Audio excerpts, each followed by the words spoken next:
భారతదేశాన్ని కించపరిచి మాట్లాడతారు అని అంటున్నాడు. సంజన్న జర చరిత్ర తెలుసుకొని మాట్లాడు. విన్నావా? నోటికి ఏదో మాట్లాడకు జర దయచేసి. ఆయన బండి సంజయ్ ఏమంటుంది జర ఎన్నో.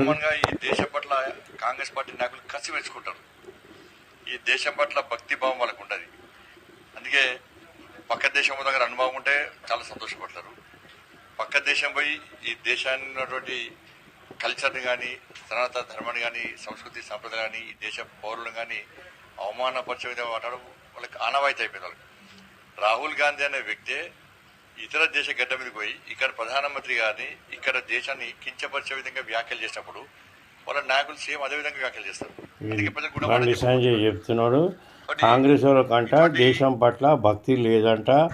ఈయనకు ఉన్నది పీక్ పడేసిండు ఈయన. మిత్రులారా, బండి సంజయ్కు చెప్తున్నాము, బ్రిటిషర్లతోని కాంగ్రెస్ జెండా కింద పోరాడి ఈ భారతదేశాన్ని తీసుకొచ్చింది కాంగ్రెస్ పార్టీ. అసలు అప్పుడు మీ పార్టీ కూడా కుట్టలేదు, నువ్వు కూడా కుట్టకుండా వచ్చు. కానీ ఒకటి, దేశం వచ్చిన తర్వాత 1962 సంవత్సరంలో చైనా మీద అటాక్ చేయించింది ఇందిరాగాంధీ. దేశం వచ్చిన 15 ఏళ్ళకే చైనా మీద అటాక్ చేసింది. మీ ప్రభుత్వం వచ్చిన తర్వాత, భారతీయ జనతా పార్టీ వచ్చిన తర్వాత చైనా వాళ్ళు ఇండియా బార్డర్లకు జరుగుతున్నారు. ఏ మానాన పట్టించుకుంటలేరు. చైనాను చూస్తే గద్దును వణుకుతుర్రు మీరు. ఒకటి, 1965 సంవత్సరంలో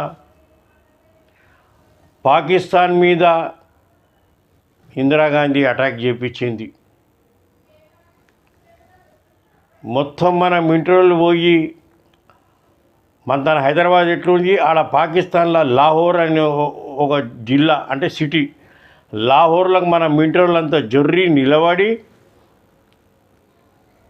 పాకిస్తాన్ వచ్చి ఇండియా కాళ్ళ మీద పడితే బాండ్ పేపర్ రాపించుకురు. మళ్ళీ ఇండియాని కన్నెత్తు చూడొద్దని రాపించుకొని వాళ్ళని పంపించారు. ఈరోజు ట్యాంక్ బండ్ మీద ఉన్న ఏదైతే తోపు ఉన్నదో పెద్దది ట్యాంకు, అది పాకిస్తాన్ది. అట్లాంటి 60 ట్యాంకులు ఎత్తుకొచ్చారు మన మింటర్లు.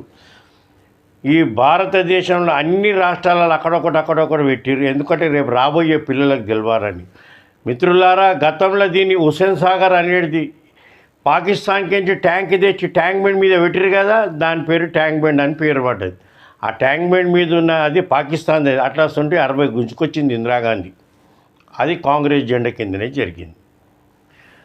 తర్వాత 1971 సంవత్సరంలో ఇందిరాగాంధీ ఈడ ఇండియాలో ఉండి పాకిస్తాన్ని 2 తుకడలు చేసింది. బంగ్లాదేశ్ అలగ్ చేసింది 71 సంవత్సరంలో.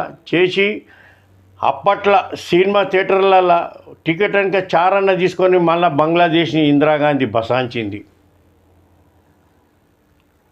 ఇవాళ బీజేపీ వాళ్ళు పాకిస్తాన్ని తిరితేనే ఇలా పబ్బంగా అడుస్తుంది, లేకుంటే గడపదు. అరే ఈ ఇండియా మొత్తం ఇవాళ అమెరికా, లండన్ అన్ని దేశాలను మించిపోతున్నది. అట్లా ఆ స్థాయికి తీసుకొచ్చింది కాంగ్రెస్. ఇక మీరు వచ్చినప్పటిసని ఇంకా ఇండియాని పాకిస్తాన్ లెవెల్లో పెట్టి పాకిస్తాన్ని తిట్టుకుంటా మీ పబ్బం కడుతురు. కానీ మీరు చేసింది ఏం లేదు, పీకింది ఏం లేదు. और ఇక మోదీ అంటాడు 70 साल से कांग्रेस ने क्या किया ये देश का అంటాడు. మన 10 ఏళ్ళ సరే మీరేం బీక్ పడేచ్చారు, గజ్జపూరి మేమేం చేయలేదచ్చు. మళ్ళీ ఇవన్నీ ఎవడు చేసిండు, దేశంలో ఎవడు తెచ్చిండు. ఖాళీ చైనా లోపలికి జరుగుతుంటే ఆపలేకపోతుర్రు మీరు. మమ్మల్ని అంటున్నావు. బండి సంజయ్ అన్న, జర చరిత్ర తెలుసుకొని మాట్లాడు. నువ్వు నోటికి ఏదో సార్ మాట్లాడకు. విన్నావా? నువ్వు ఇవాళ మాట్లాడే స్వేచ్ఛ కూడా కాంగ్రెస్ వేయించింది. విన్నావా?